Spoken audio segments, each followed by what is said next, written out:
नमस्कार सभी को, मैं कुलदीप चौहान स्वागत करता हूं अपनी एक और नई वीडियो में एक और नई टॉपिक के साथ। तो आप सभी का स्वागत है मेरे चैनल पर। मेरे चैनल का नाम है हेल्थ नेचुरल्स। जो मेरे चैनल पर पहली बार आया है वो सब्सक्राइब जरूर करे, और जिन को कोई भी हेल्थ रिलेटेड क्वेरी है वो जरूर अपना कोई कमेंट क्वेश्चन रख सकता है और कर भी सकता है। तो आज का हमारा जो टॉपिक रहेगा, हमारे टॉपिक का नाम है अस्थमा। अस्थमे की बीमारी सबसे पहले तो आप को पता होगा क्या है। अस्थमा होता है सांस, मतलब किसी का सांस फूलना। किसी को सांस फूलने में, अगर आप कह सकते हैं चलने में किसी को सांस फूलता है, किसी की कोई भी क्वेरी है छोटी बड़ी सांस से रिलेटेड, तो उसको अस्थमे से रिलेटेड हम कह सकते हैं कि उनको अस्थमे की शिकायत है। ग्रेड 1, ग्रेड 2, ग्रेड 3 जो भी उनका लेवल है, जैसे भी उनकी कंडीशन है। तो ध्यान रहे, अस्थमे की जो बीमारी होती है वो स्टार्ट होती है सांस से। ये रिलेटेड है अस्थमा हमारे सांस से। तो सबसे पहले तो मैं बताना चाहूँगा आपको, अस्थमा जो एक बीमारी है वो लंग्स डिजीज से स्टार्ट होती है। अस्थमा जो बीमारी है वो लंग्स डिजीज से स्टार्ट होती है, और ये इफेक्ट कर सकती है आपको किसी भी एज में। पीपल को इफेक्ट करती है किसी भी एज में, और ये कोज्ड होता है मतलब ड्यूरिंग आपकी टाइटनेस ऑफ चेस्ट। आपकी चेस्ट जो होगी वो टाइट रहना शुरू कर देगी, आपको कफ रहेगा, आपको एयरवेज, जैसे मौसम का बदलाव होगा, चेंज होते हैं, वेदर का जो चेंजिंग वेदर होता है, तब आपको ये दिक्कत देखनी पड़ सकती है। वाइल ड्यूरिंग आप थोड़ा सा वॉक करते हैं, कहीं चलते हैं, तब भी आपको सांस फूलने में दिक्कत आ सकती है, और दिक्कत होगी भी किसी को।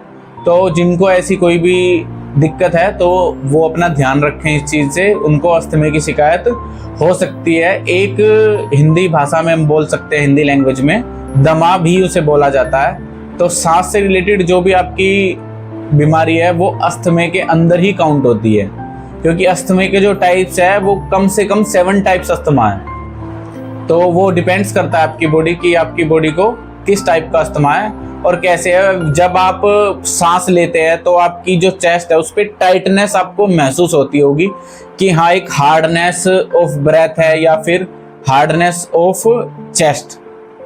इस तरह से आपको अस्थमे का पता चलेगा। और अस्थमे की डिजीज क्योर करने के लिए हमारे पास बहुत अच्छे सप्लीमेंट है, बहुत अच्छा ट्रीटमेंट है, जिसे आप ये कह सकते हैं कि आप बहुत जल्द ठीक हो सकते हैं अस्थमे से परमानेंटली। किसी को इनहेलर लेने की ज़रूरत नहीं पड़ेगी। अगर किसी की कंडीशन इनहेलर लेने की है, अगर आप यूज़ करते हो तो आप छोड़ दोगे उसे, भूल जाओगे कभी कि आपको अस्थमे की कोई दिक्कत थी भी।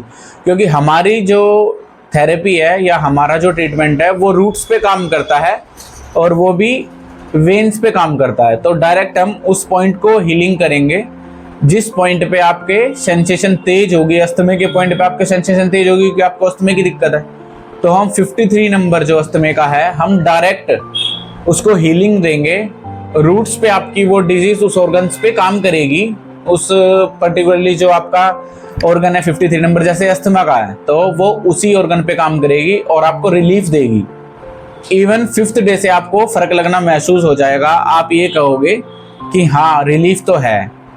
किसी को जिसका जो कह सकते हैं आप अस्थमा शॉर्ट टाइम का है, या नया किसी को हुआ है, या कुछ टाइम ही हुए हैं, उनको और जल्दी महसूस होगी और जल्दी उन्हें पता चलेगा कि हाँ, ऐसे इस तरीके से मैं ठीक हो सकता हूँ।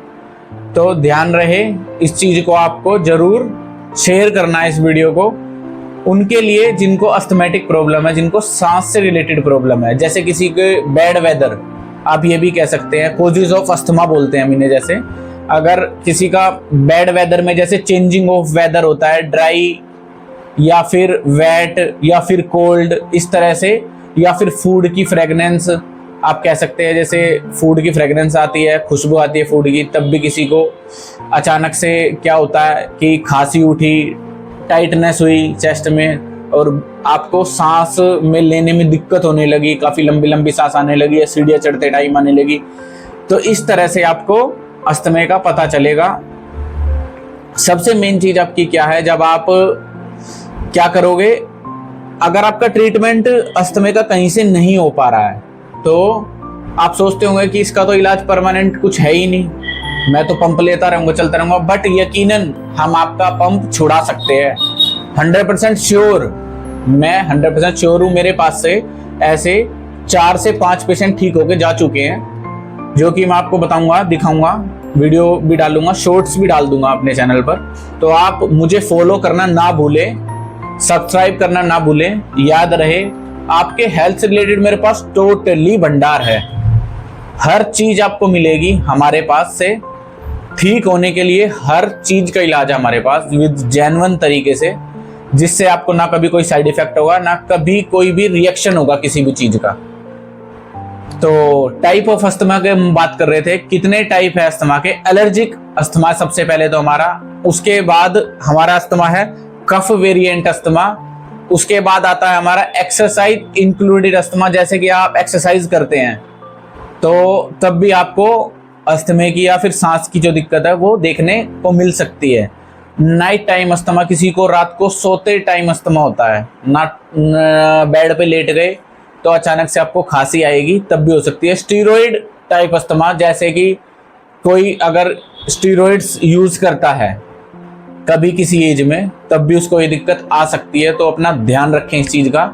और सबसे मेन चीज ऑक्यूपेशनल अस्थमा।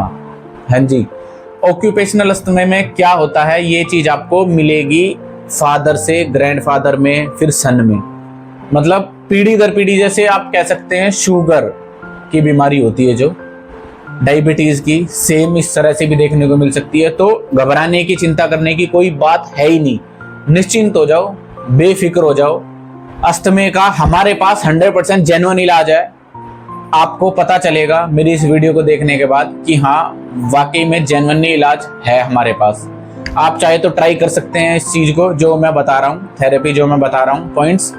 तो सबसे पहले अगर हमें अस्थमे को क्लियर करना है, ठीक करना है, बिल्कुल अपनी बॉडी से बाहर निकाल के फेंकना है, तो आप क्या करेंगे, IU64 लेंगे, टिपोली लेंगे, जिंक लेंगे, और साथ में अगर पेशेंट रिक्वायर करता है, उसकी पॉकेट अलाउ करती है, तो एक हमारा सप्लीमेंट आता है कोर्डिसेप्स, आप वो जरूर ले। आपको गारंटीड फर्क मिलेगा, गारंटीड। मेरे यहाँ से 4 पेशेंट ठीक होकर जा चुके हैं।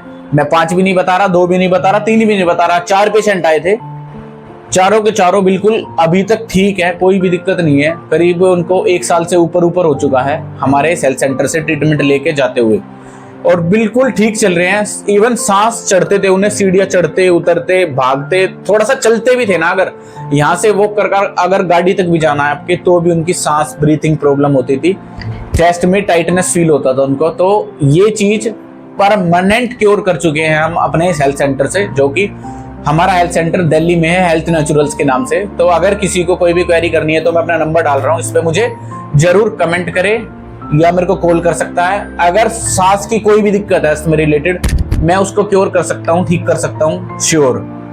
आप चैलेंज के साथ आ सकते हैं मेरे पास। तो ध्यान रहे, ये सब चीजें आपको करनी होंगी। तो मिलते हैं अपनी नेक्स्ट वीडियो में नेक्स्ट टॉपिक के साथ बहुत जल्द। तो वीडियो आपको आई होप बहुत अच्छी लगी होगी, पसंद आई होगी आपको मेरी ये वीडियो। तो शेयर करें, लाइक करें और सब्सक्राइब करें। And take care, bye bye, Tata.